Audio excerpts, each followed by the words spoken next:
Hey, Jacob here with Optimized Physical Therapy and Sports Performance. The next stretch we're going to be going over is a hip 90-90 stretch with some pails and rails included.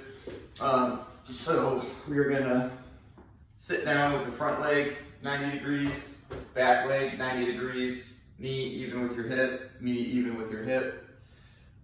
We're going to try to keep the shoulders relatively straightforward. So we're going to lean forward until you feel a nice stretch in the front leg. So that's the first part.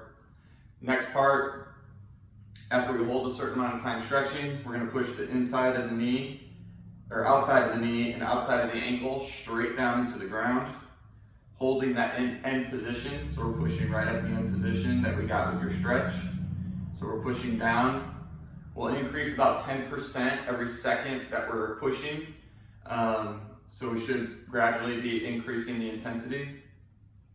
After that one, we're going to use the muscles on the inside of your leg to pull yourself forward.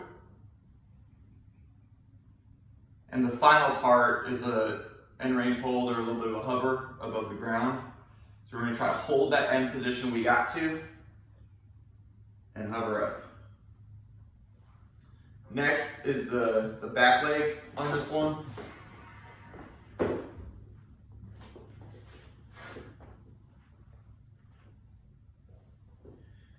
So on this one, same thing. We kind of lean back into that hip, trying to feel a nice little stretch in the hip.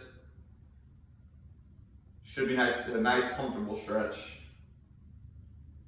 And then after we hold that, we push the inside of the knee, inside of the ankle, straight down. Same thing, increasing that 10% every second. Then we're gonna try to pull ourselves over towards that hip using your butt muscles, your glutes to squeeze. And the last part is to try to hold that position and hover above the ground. This is probably the easiest one to mess up. We want to make sure as we're hovering that we don't let the knee come forward, because you'll start feeling a little bit more in the front of the hip. We really want to feel it all in the back side of that hip, in the glute. So that is the hip 90-90 stretch.